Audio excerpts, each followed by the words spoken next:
Hello young physics learner, welcome to my class. I will tell you about graphs and types of graphs that identify the type of motions. So these graphs are very important and these graphs may come in your home examination, in competitive examination. So by all perspective, you must have to learn about these graphs. So let's start with the graph. First of all, there may be, regarding the motion, there may be two type of graph. One is ST graph and second is VT graph.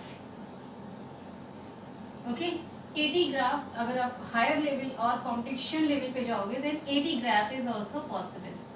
Got it? So we will discuss these kind of graph here. That how can you identify the kind of motion by observation of these graphs, and how many quantities we can calculate by using these graphs. Okay, so let's start with the first graph, that is ST graph. So I'm writing here the next two type of graph here. ST graph means what? Distance time graph, or it may also be said to as displacement time graph. Distance and displacement both are same kind of thing if we are taking graph. There is no difference because graph cannot identify the direction. Graph only indicate that if it is negative, then the direction is reversed to the previous one. Okay, so that is the whole sole meaning of this graph. So let's start with these ST graph. So first of all, we can इसको आप DT graph भी किसी book में mention इस तरीके से भी है that this may be DT graph. So S you should take on y-axis and T on x-axis. So if you have this kind of graph, this can be represented by x2. यहाँ पर x भी कभी कभी दिया होता है, यहाँ पर y भी दे सकते हैं, ये y axis, but it can be represented by x2 because x indicate the position. तो आपने को मैंने position vector, displacement vector, velocity vector, every vector I have discussed earlier. वो एक्चुअल में मोशन इन प्लेन में था, बट हम यहाँ पर उसको मैंने पहले बताया आपको मोशन इन वन डायमेंशन यानी मोशन इन स्ट्रेट लाइन से पहले. So S X T, these are the three kind of symbolic representation. One more is there, D. D means distance or displacement. तो ये symbolic representation हो सकता है distance और displacement time graph का. इसको हम position time graph भी कहते हैं. ठीक है? So we will take this graph as position time graph. जहाँ पर position थोड़ा सा minute difference है, वो मैं आपको जब explain करूँगी तब बताऊँगी. Distance time graph और displacement time graph.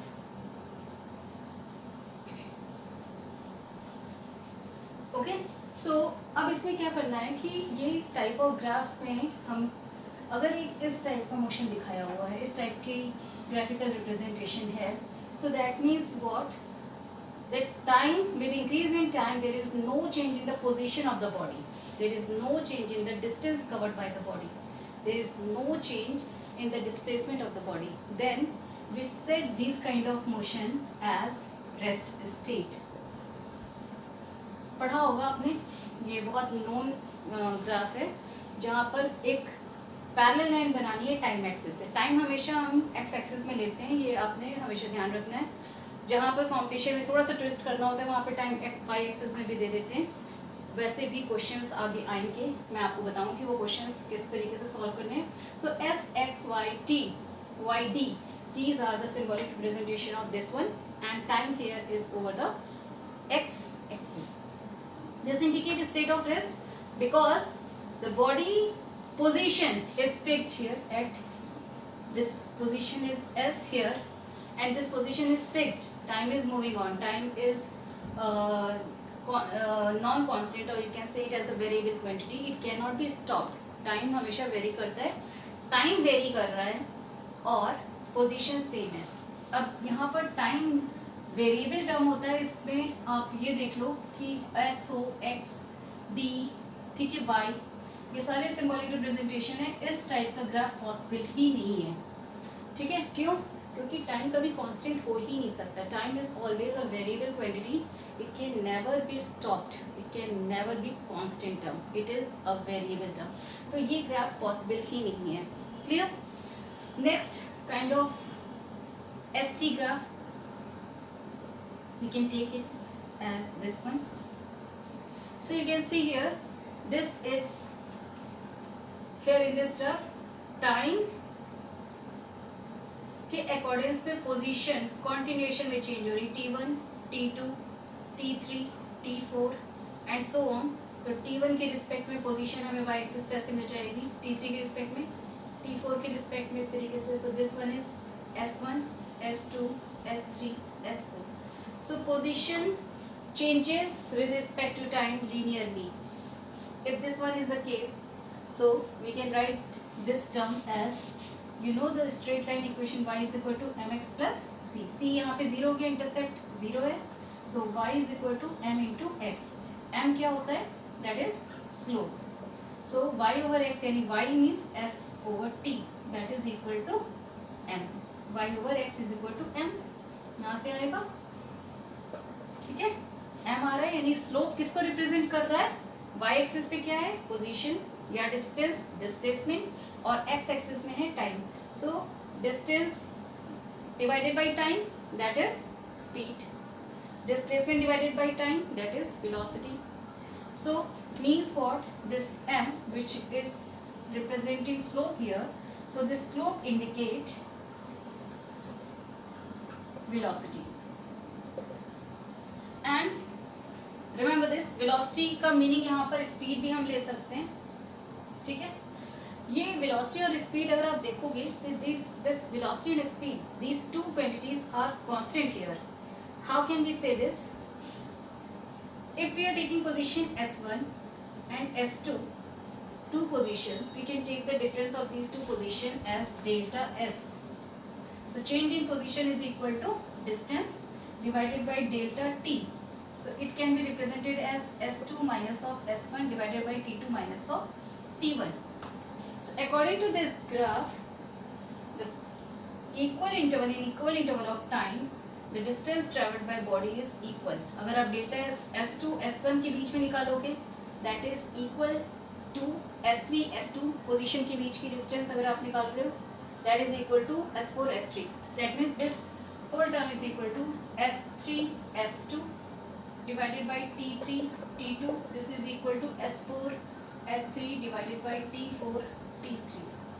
So for equal interval of time, the body changes its position equally. So that kind of motion is called uniform motion. So this graph means, अब यहाँ पे मैं ये lines को अगर हटा दूँ, ये तो मैथमेटिकली फाइंड आउट करने के लिए किया था हमने, इन लाइंस को अगर मैं हटा दूँ, then this line which is y is equal to mx having no intercept point, no intercept value, then this line indicate uniform motion. Remember this, uniform motion. It is also called constant speed. It is also called constant velocity. So uniform motion is also called constant speed, is also called constant velocity or uniform velocity. तो uniform word और constant word दोनों same है. Constant motion, constant speed, constant velocity, uniform motion, uniform speed, uniform velocity. और यहाँ पर मैंने आपको ये भी एक important point बताया है कि velocity को find out करने का फॉर्मूला क्या होगा? स्लोप लेना. तो अगर आप स्लोप ले लेते हो, यहाँ पर ये 2 पॉइंट्स हम ले सकते हैं जब हम ग्राफ ड्रॉ करेंगे, उन 2 पॉइंट्स के बीच में स्लोप निकालने का मेथड क्या होता है? This one is slope, the slope is equal to, this slope is equal to y axis value divided by x axis value. So y divided by x, displacement और distance divided by time interval, that gives the velocity. तो आप slope का formula याद रखोगे, slope is equal to y axis value divided by x axis value. So you can find out the velocity term here. So that is the importance of ST graph here. If this kind of motion is called uniform motion, we can find out velocity by taking slope. Clear? और इसमें आप निकाल सकते हो एक और term है, वो है एक्सेलरेशन. अगर आपको वेलोसिटी पता है तो एक्सेलरेशन भी निकाल सकते हो, लेकिन अब यहाँ पर देखो यूनिफॉर्म मोशन है, तो यूनिफॉर्म मोशन मीन्स होता है constant velocity, and acceleration is rate of change of velocity, change of velocity. So if there is no change velocity, no change in velocity, that means velocity is constant, then acceleration should be equal to 0. So here in this case acceleration should be equal to 0. तो ये इन graphs की importance है. Point number 1, ये slope indicates velocity. Point number 2, this kind of graph indicate uniform motion or constant motion, uniform speed or constant speed, uniform velocity or constant velocity, and the acceleration corresponding to this graph is equal to 0. Got it? So I hope this graph is clear to you. हमें एक quantity यहाँ पर मिल चुकी है. Clear? Come to the next kind of graph.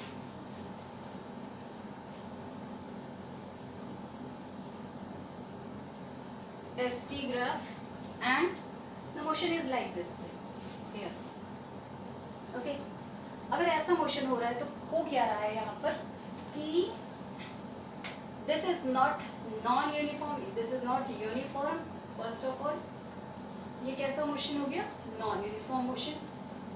क्योंकि अगर एक line y is equal to mx plus c equation को फॉलो कर रही है तो यहाँ पर ये यूनिफॉर्म मोशन को शो कर रहा है. यहाँ पर वेरिएबल हो गया तो इसे हम नॉन यूनिफॉर्म मोशन या वेरिएबल मोशन भी कहते हैं इस ग्राफ को. क्लियर? इस टाइप के ग्राफ में अगर स्लोप निकालना हो तो हम डिफरेंट पॉइंट पे स्लोप निकाल सकते हैं और यहाँ पे इंस्टेंटेनियस वेलोसिटी निकाल सकते हैं. यहाँ वेलोसिटी आएगी हर एक पॉइंट पे. यहाँ देखो ए पॉइंट पे वेलोसिटी है, बी पॉइंट पर वेलोसिटी है, सी पॉइंट पर वेलोसिटी है, डी पॉइंट पर वेलोसिटी है. अगर ये नॉन यूनिफॉर्म है यानी वेरिएबल मोशन है तो इसे हम नॉन यूनिफॉर्म स्पीड या वेरिएबल स्पीड भी कहेंगे. ठीक है?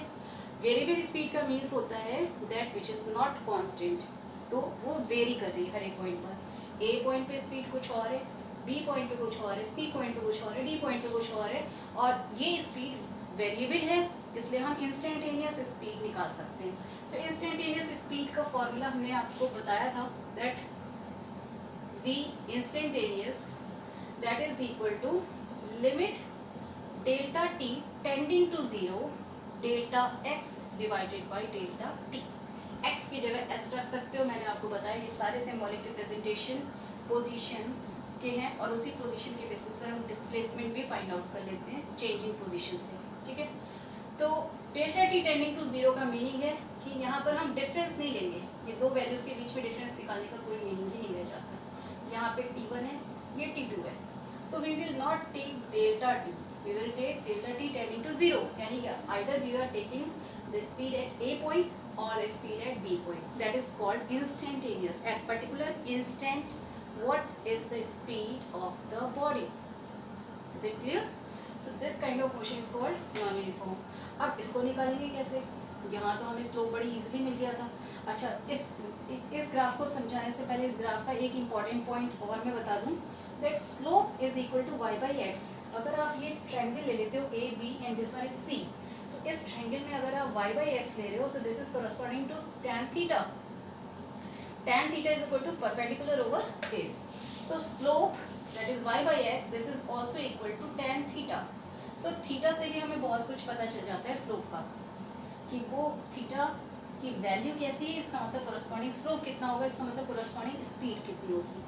So here वो जो आपको tan थीटा फॉर्म बताइए वो यहाँ पर इस ग्राफ में काम आनी है. यहाँ पर तो आप डायरेक्टली y बाई एक्स करके निकाल सकते हो किसी भी दो पॉइंट पे. ए बी मैंने यहाँ लिया, यहाँ पर भी ले सकते हो. दिस इज पी है पॉइंट और इनके बीच में आप स्लोप निकाल लो. सबकी वैल्यू आप चेक करोगे तो सेम ही आएगी क्योंकि ये कॉन्स्टेंट स्पीड है. अब यहाँ पर वेरिएबल जब हो जाता है तब कैसे निकालते हैं उसको मैं बता रही हूँ. On the basis of slope,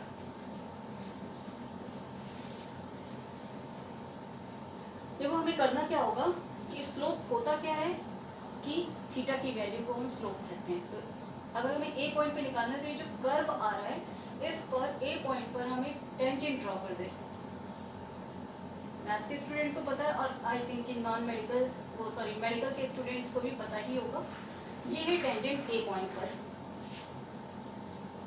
ये है टेंजेंट बी पॉइंट पर, this one is the tangent at C point. ठीक है? तो आप देखो टेंजेंट वेरी कर रही है, ये ए पॉइंट की टेंजेंट आई है, ये आपकी आई है B point tangent and this one is C point tangent. Tangent के एंगल्स वेरी कर गए, ए पॉइंट की टेंजेंट में थीटा है, थीटा 1 ले लो, बी पॉइंट पे थीटा 2, सी पॉइंट पे थीटा 3। इसको क्या देंगे स्लोप, यानी अगर आप यहाँ पे एंगल मेजर कर लो प्रोटेक्टर रख करके, एक तो रफ मेथड है प्रोटेक्टर रख करके, प्रोटेक्टर रख करके आप tan थीटा निकाल लो, पहले तो थीटा निकालोगे फिर tan थीटा 1 निकाल लो, tan थीटा 2 निकाल लो, tan थीटा 3 निकाल लो, तो ये वैल्यू क्या हो जाएगी VA, velocity at A point, velocity at B point, velocity at C point. तो आप एक ये मेथड अडॉप्ट कर सकते हो। दूसरा मेथड क्या आता है, ये जो limit delta t tending to 0 लिखा हुआ है, इसी को हम मैथमेटिकली ऐसे लिखते हैं dx/dt। ये जो d है d/dt आ जाता है, इसको हम कहते हैं डिफरेंशिएशन, ठीक है। So differentiation of x that means position with respect to time. आपको यहाँ पर वैल्यूज दी होगी, इस पर x की वैल्यू दी हुई है, सपोज यहाँ पर x की वैल्यू दी है x1 और ये है t1, यहाँ पर दिया हुआ है x2 t2, यहाँ दिया है x3 t3। कोऑर्डिनेट सिस्टम ऐसे ही बनता है, y और x की वैल्यू के बेसिस पे x और y, यानी यहाँ पर ये वैल्यूज हैं, ठीक है। So you will take it as dx/dt। So d/dt of x की जो भी वैल्यू दी होगी उसको टाइम के रिस्पेक्ट में आप डेरिवेटिव उसका निकाल दोगे, you will gate the value of velocity at A point, you can get the value of velocity at B point, at C point, at D point and so on। यहाँ पर इतना ज़रूर पता चल जा रहा है क्योंकि velocity is represented by tan theta which is equal to slope, तो ये तो श्योर है बिकॉज tan की जो वैल्यू होती है इंक्रीजिंग ऑर्डर ऑफ थीटा में इंक्रीज करती है। tan 0 is 0 and tan 90 is infinity, tan 30 is 1/√3, tan 60 is √3, tan 45 is 1, increasing order है, ठीक है, पता ही होंगी वैल्यूज, ठीक है। वो जो इंक्रीजिंग ऑर्डर है इसका मतलब कि थीटा के इंक्रीज होने पर tan की वैल्यू इंक्रीज होती है और tan की वैल्यू इंक्रीज होने पर वेलोसिटी इंक्रीज हो रही है। इसका मतलब ये हुआ कि क्योंकि थीटा 3 मैक्सिमम वैल्यू है, इसका मीन्स हुआ VC is greater than VB is greater than VA। ये कॉन्फ्यूजन निकल के आ गया, मीन्स यहाँ पर स्पीड कॉन्टिन्यूएशन में इंक्रीज हो रही है। क्लियर? ये है ग्राफ की studies. Are you getting my point? किस तरीके से हम निकाल रहे हैं डिस्टेंस टाइम ग्राफ में या पोजीशन टाइम ग्राफ में वेलोसिटी टर्म को for the uniform motion and for variable motion. Clear? ठीक है, तो हम एसटी ग्राफ से सबसे पहले तो हम डिस्टेंस या डिस्प्लेसमेंट डायरेक्टली फाइंड आउट कर लेते हैं, उसके भी क्वेश्चंस हैं, बहुत सारे न्यूमेरिकल्स हैं। एंड द सेकंड पॉइंट कि हम उसमें वेलोसिटी निकाल लेते हैं, सबसे पहले kind of motion and then हम निकाल सकते हैं kind of velocity and the value of velocity by taking the slope. So come to next kind of graph that is VT graph. VT means speed time graph और it is also called velocity time graph. So we will draw the graph. First of all,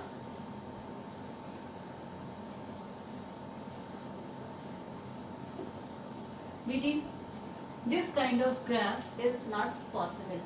Remember this, time की value constant नहीं हो सकती और ये graph show कर रहा है कि वेलोसिटी तो इंक्रीज करी लेकिन टाइम कॉन्टिन्यूएशन में इस पर्टिकुलर वैल्यू पे सेट है। तो ऐसा कभी पॉसिबल है कि कोई बार बाइक या कोई भी व्हीकल या कोई इवन यू टू आप मूव कर रहे हो, you are moving at road और टाइम कांस्टेंट है, आप 5 o'clock पे मूव करना शुरू किए थे और आप मूव करते जा रहे हो लेकिन 5 o'clock ही टाइम है। पॉसिबल है ऐसा? Not possible. Time is can never be a constant quantity, time is a variable quantity. Clear? Position या वेलोसिटी हो सकती है कि वो कांस्टेंट हो जाए बट टाइम नहीं, तो ये ग्राफ पॉसिबल नहीं है। Second kind of graph VT। देखो ग्राफ में y और x पे वैल्यू शो करना बहुत रिक्वायर्ड है। मैं उन बच्चों के लिए भी बता रही हूँ जो अभी रिसेंटली +1 में हैं और उन बच्चों को भी बता रही हूँ जो कि कंपटीशन की प्रिपरेशन कर रहे हैं, जिनके लिए आफ्टर +2, जिनके लिए +1 और +2 दोनों का सिलेबस प्रिपेयर करना है। So this is VT graph and second kind of graph we are taking here as this one, a line which is parallel to x axis. Clear? So you can see in this line which is exactly parallel to x axis. X means time axis. So time is moving on, but the speed remains at the same value v1. तो अगर speed same value पर है तो it means क्या है, ये uniform motion है। This is uniform motion यानी कांस्टेंट स्पीड, इसको हम दूसरे नेम में क्या कहते हैं, constant speed oblique velocity. Graph में स्पीड वेलोसिटी में कोई वेरिएशन नहीं है और इसको हम कांस्टेंट मोशन भी कह सकते हैं। सो this is the representation of constant motion. Clear है? अब इस टाइप के ग्राफ में हमें क्या क्या चीज़ें मिल सकती है, जैसे अभी हमने देखो यूनिफॉर्म मोशन जब हमें एसटी में बताना था तो एसटी में ऐसी लाइन पे थी, एसटी ग्राफ में इस तरीके की लाइन थी जो यूनिफॉर्म मोशन को शो कर रही थी। वीटी ग्राफ में this one is the line. दोनों में डिफरेंस पता चल रहा है? ठीक है। अब नेक्स्ट देखो यहाँ पर जो वीटी ग्राफ है, इस वीटी ग्राफ में आपको एक तो वेलोसिटी डायरेक्टली मिल सकती है, what is the value of velocity, constant velocity, uniform velocity, you can get it over the x axis, y axis. Okay, y axis पर, यहाँ ये वाई एक्सिस है, वाई एक्सिस पे v की वैल्यू आप डायरेक्टली देख सकते हो। Can note it down, note the value here v1। ठीक है, जो वैल्यूज दी होंगी क्वेश्चन में वो आप निकाल सकते हो। सेकेंड, इसमें एक और चीज़ निकलती है, यानी जो कैलकुलेटिंग फैक्टर हैं वो कौन कौन से हैं। कैलकुलेटिंग फैक्टर नंबर 1 तो वेलोसिटी डायरेक्ट ऑब्जर्वेशन से हमें मिल जा रही है, वीटी ग्राफ में बेनिफिट है। एसटी ग्राफ में हमें कैलकुलेट करना था स्लोप को, यहाँ पर हमें डायरेक्ट मिलेगी वेलोसिटी या स्पीड भी लिख सकते हो। और काइंड ऑफ मोशन क्या है, ये यूनिफॉर्म। दूसरा, हमें दूसरा फैक्टर क्या मिल रहा है, दैट इज द डिस्टेंस और डिस्प्लेसमेंट भी मिल सकता है यहाँ पर। कैसे? देखो डिस्टेंस क्या होती है, that is the formula is what, velocity is equal to displacement over time. तो डिस्प्लेसमेंट इज इक्वल टू क्या हो जाएगा, velocity into time. Velocity into time आ रहा है, यानी y axis value over multiplied by x axis value. y और x की वैल्यू को मल्टीप्लाई करके हमें मिल जा रही है क्या चीज़, डिस्टेंस या डिस्प्लेसमेंट। क्लियर है? अब मल्टीप्लाई करने का मतलब क्या है कि जो ग्राफ आ रहा है उसका एरिया ले लो। ये ग्राफ है, इसका एरिया ले लिया, तो इस फिगर का एरिया क्या शो कर रहा होगा, ये एक रेक्टेंगल बन गया। रेक्टेंगल का एरिया क्या हो जाएगा, length. Length is corresponding to, length हो गई, length is corresponding to the value of t, यहाँ से यहाँ तक की टी की value, and the breadth is corresponding to y axis value, that is velocity. तो वेलोसिटी और टाइम का मल्टीप्लाई हो रहा है, वेलोसिटी और टाइम के मल्टीप्लिकेशन से हमें क्या मिल जा रही है, डिस्टेंस या displacement. So that means what, we can find out the value of distance और displacement by calculating area, area of the graph. अब ग्राफ का जो भी शेप हो आप उस बेसिस पर एरिया निकाल सकते हो। एक बात ध्यान रखना, कुछ क्वेश्चन में इस तरीके का अगर ग्राफ दिया हुआ है, यहाँ पर तो आपको बता दें मैंने रेक्टेंगल का एरिया, अगर ऐसा ग्राफ दिया हो तो क्या करोगे, ऐसे ग्राफ में क्या करते हैं, ऊपर वाला एरिया निकालते हैं। ये ट्रेपीजियम एक बन गया, ट्रेपीजियम का एरिया, यानी आपको जो फिगर है कॉन्फ़िगरेशन है उसके अकॉर्डिंग में एरिया का फॉर्मूला रखता है। उसके बाद ऊपर वाले एरिया को निकालने पर लेट इट बी A1, तो नीचे वाला एरिया भी निकालोगे, लेट इट बी A2। सो यहाँ पर जो एरिया होगा वो माइनस हो जाएगा, क्यों, क्योंकि ये नेगेटिव वाई एक्सिस पर भी आ रहा है, तो माइनस हो जाएगा, यानी जो नेट एरिया आएगा that is equal to A1 difference A2। Difference का मीनिंग होता है ग्रेटर माइनस स्मॉलर। एरिया एक स्केलर क्वांटिटी है, तो हमें ओवरऑल आंसर यहाँ पर प्लस में ही मिलना है। ठीक है, तो हम यहाँ पर एरिया कैलकुलेट करके डिस्टेंस निकाल सकते हैं। So that is the benefit of this VT graph, which indicates a constant motion, uniform motion, and these are the calculating factors. Clear? Now come to the third kind of graph. Third kind of graph is this one, VT, and this is a slope line.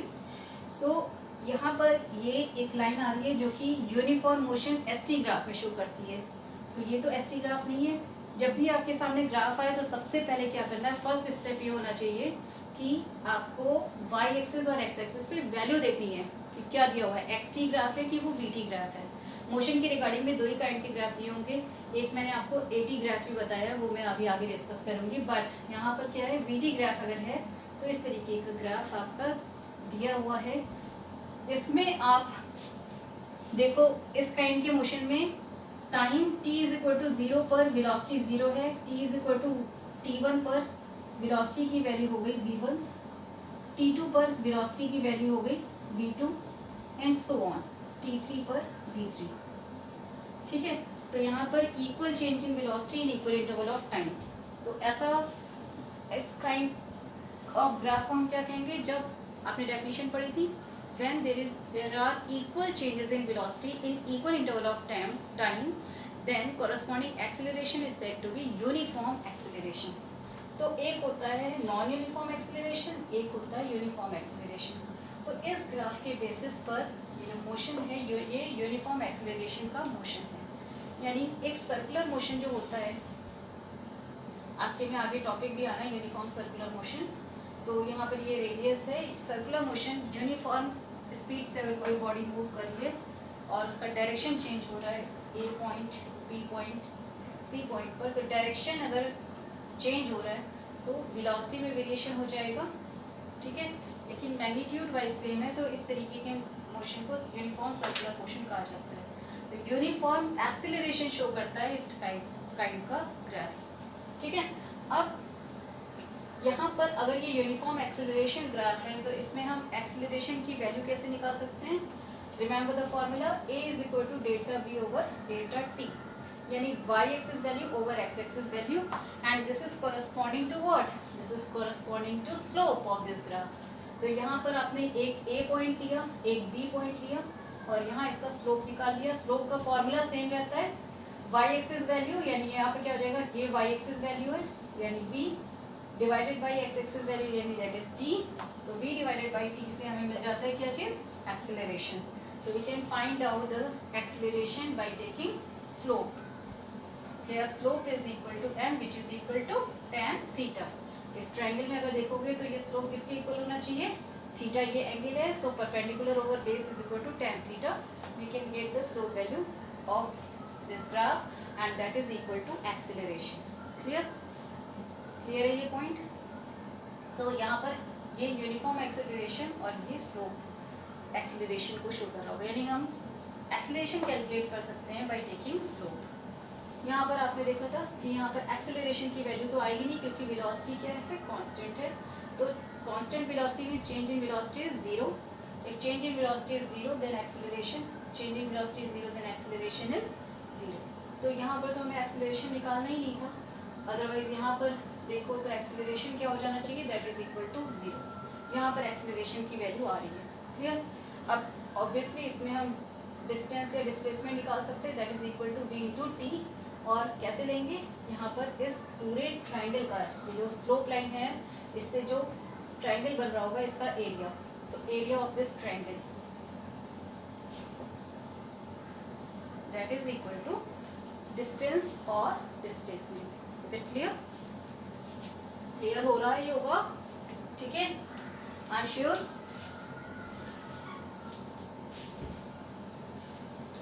ठीक है, next ले लेते हैं, एक और graph है आपके पास, that graph is also very important here. इसको यूनिफॉर्म मोशन नहीं कहते, uniform motion is linked with the uniform velocity, इसको यूनिफॉर्म एक्सेलरेशन ही कहते हैं, remember this point. So here this one is vt and the graph is here in this manner. जैसा मैंने ST में बनाया था, ये नॉन यूनिफॉर्म हो गया, वहाँ पे ये नॉन यूनिफॉर्म मोशन था, यहाँ पर ये क्या हो जाएगा, नॉन यूनिफॉर्म मोशन तो होगा नहीं, क्या हो जाएगा, acceleration. This is vt graph है इसलिए, क्योंकि v की वैल्यू यहाँ पर देखो, तो यहाँ पर आप v की वैल्यू v1 है, यहाँ पर v2 है, यहाँ v3 है, यहाँ पर v4 है, and we can calculate the acceleration at this point. यहाँ पर एक्सेलरेशन कैसे बताया था मैंने आपको निकालने के लिए, बाय टेकिंग द टेंजेंट। यहाँ पे पहले हमने क्या किया, टेंजेंट ड्रॉ किया, ये थीटा आ गया, वो थीटा से हमने tan थीटा निकाल लिया, and tan theta is equal to acceleration value corresponding to v1 for v1 value. तो ये जो एक्सेलरेशन आ रहा होगा, ये कैसा एक्सेलरेशन होगा, अगर पिछले लास्ट वो से ग्राफ से आप कंपेयर करोगे तो लास्ट ग्राफ कैसा था, जो हमने एक्सी ग्राफ बनाया था नॉन यूनिफॉर्म मोशन के लिए, उसमें क्या था, इंस्टेंटेनियस स्पीड और इंस्टेंटेनियस वेलोसिटी। तो यहाँ पर ये क्या हो जाएगा, इंस्टेंटेनियस एक्सेलरेशन।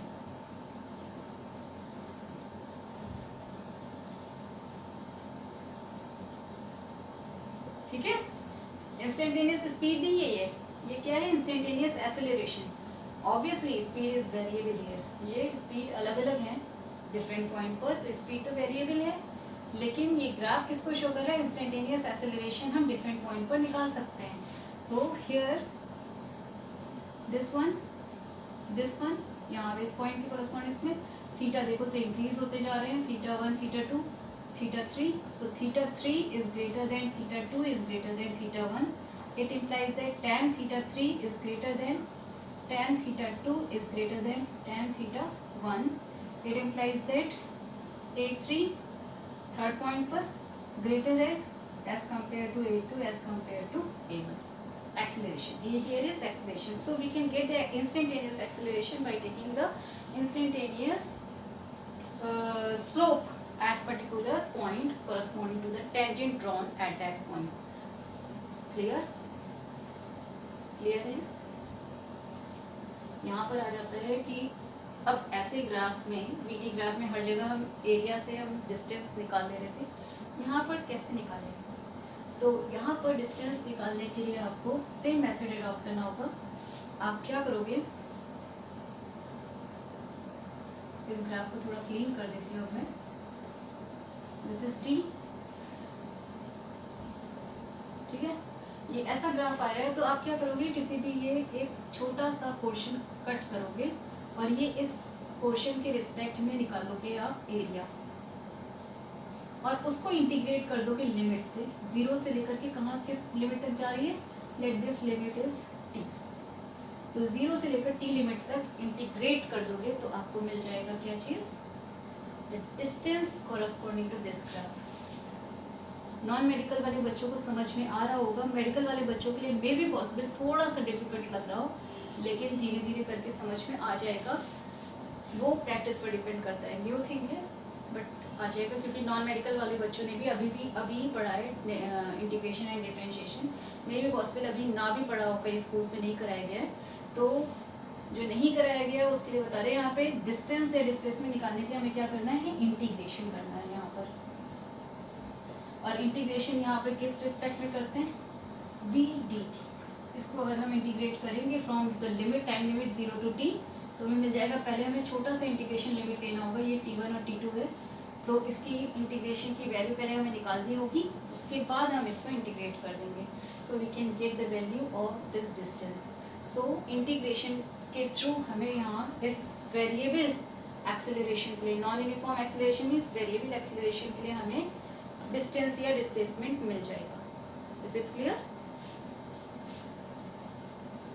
तो ये है kind of graph, S T and V T graph. अब मैं आपको कुछ ऐसे ग्राफ कराने वाली हूँ जो ग्राफ थोड़े से डिफरेंट शेप के या कॉम्बिनेशन ऑफ ग्राफ्स हैं, तो उन ग्राफ्स को भी देख लेते हैं, क्योंकि ये पूरा लेक्चर मेरा ग्राफ पे डिवोटेड है, तो वो ग्राफ भी देख लेते हैं। और आई एम श्योर कि अब इस लेक्चर के बाद आप एक बार को क्वेश्चन लगा करके देखना, जितने भी ग्राफ बेस्ड न्यूमेरिकल आपको मिलते हैं अपनी बुक्स में, रेफरेंस बुक में, एनसीईआरटी में, या आप कॉम्पिटिशन की बुक्स में देख रहे हो, उन ग्राफ्स को, इस कॉन्सेप्ट को अप्लाई करके उन ग्राफ्स पे देखना। आई एम श्योर कि आप वो क्वेश्चंस अब कर पा रहे होंगे, ठीक है। तो पहले आप करना, फिर मेरा एक नेक्स्ट लेक्चर होगा जिसमें मैं ग्राफ बेस्ड क्वेश्चन सॉल्व करूँगी। अच्छा, एक क्वेश्चन आपसे भी है कि बेटा आप लोगों ने 3 इक्वेशन ऑफ मोशन जो इस चैप्टर में दिया हुआ है, 3 इक्वेशन ऑफ मोशन आपने पढ़ाई है, v is equal to u plus at, s is equal to ut plus half at square, and v square is equal to u square plus 2as। इस इक्वेशन को 2 method से solve किया गया है, एक है ग्राफ बेस्ड मेथड जो 9th class में भी था, और दूसरा मेथड है इंटीग्रेशन एंड डिफरेंशिएशन का, जो आप +1 में नया पढ़ रहे हो। तो अगर आपको रिक्वायरमेंट हो तो आप मुझे कमेंट बॉक्स में लिख करके दे देना, मैं वो इंटीग्रेशन डिफरेंशिएशन करवा दूंगी। वैसे आपको पता ही है कि बहुत सारे लिंक्स हैं, बहुत सारी ऑनलाइन क्लासेस हैं जहाँ पर आप ये देख सकते हो, लेकिन अगर आपको प्रॉब्लम है तो मैं आपको बता सकती हूँ, और ये डिपेंड करता है कि आपको मुझसे कितना समझ में आ रहा है। क्लियर? तो कमेंट बॉक्स में एक बार डेफिनेटली मुझे बताना कि आपको वो लेक्चर चाहिए कि नहीं चाहिए, ठीक है। If that is okay then I can go to the next topic, so that I can tell you about next one. एक बार करके देखना, खुद से जितना करोगे, प्रैक्टिस करोगे, you will get more confident about that. ये मैं हमेशा आपसे कहती आ रही हूँ, and this is the main fact.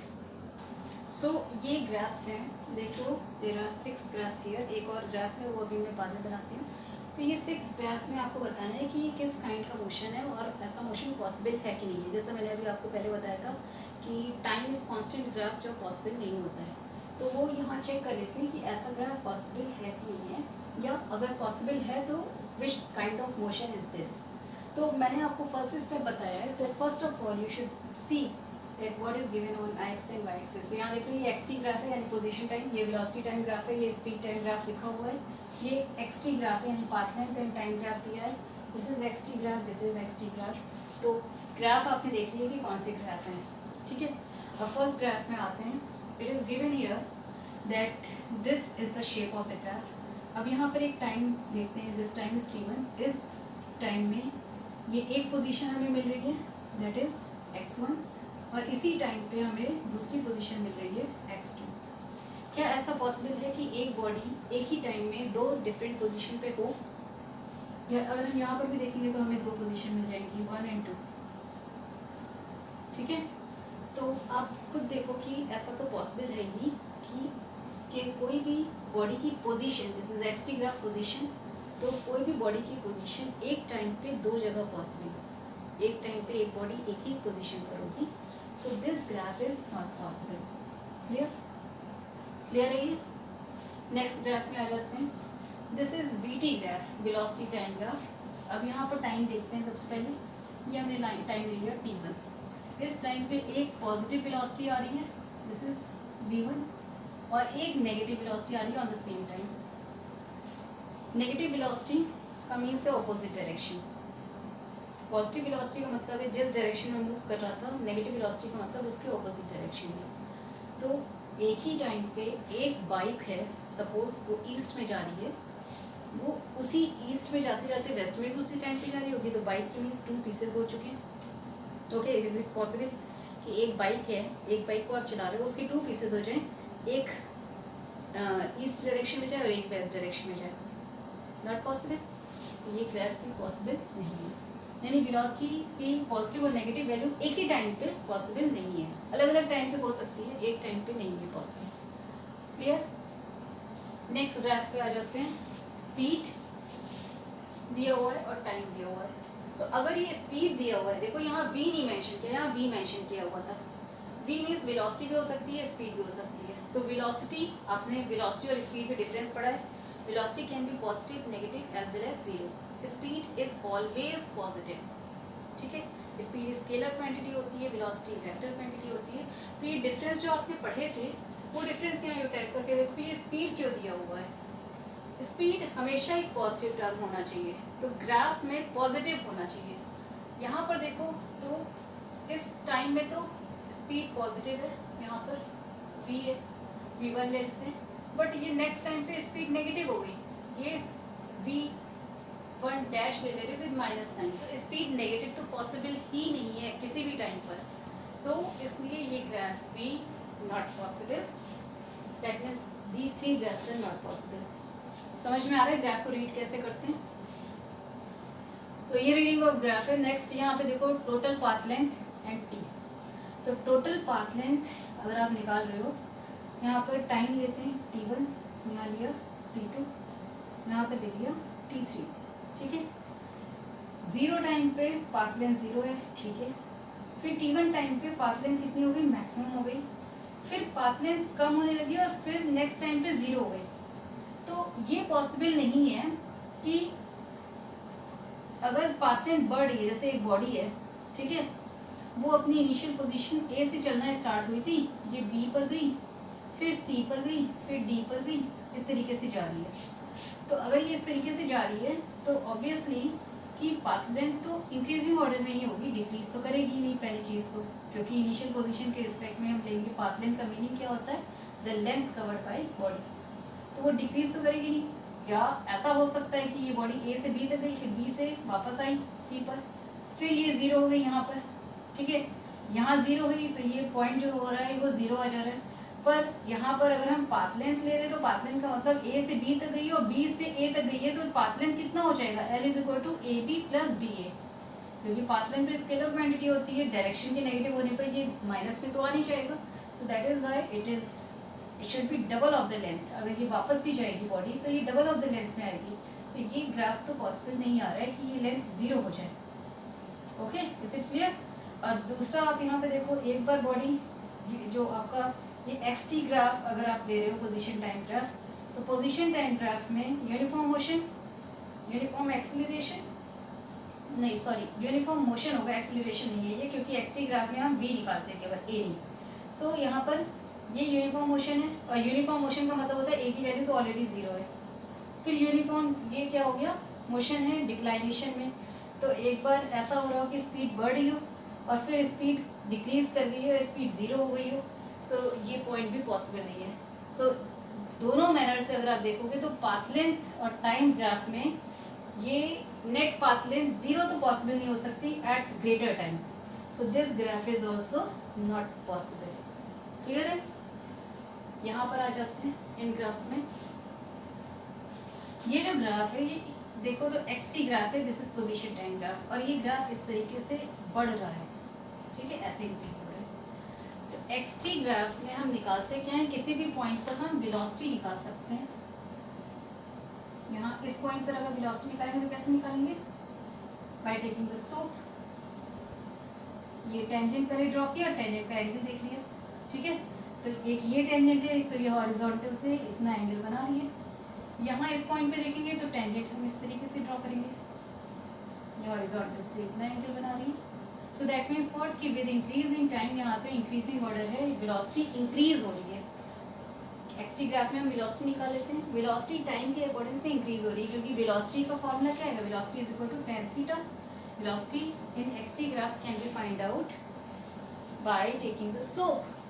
यहाँ पे स्लोप कैसे निकलता है, tan थीटा से, यहाँ थीटा कम है, यहाँ थीटा ग्रेटर है। So obviously velocity is in the increasing order. जब वेलोसिटी इंक्रीज हो रही होती है तो एक्सेलरेशन कैसा हो जाता है, पॉजिटिव। तो यहाँ पे क्या हो जाएगा, आप इसको ऐसे लिख सकते हो that it is the variable velocity graph first of all, and acceleration is positive,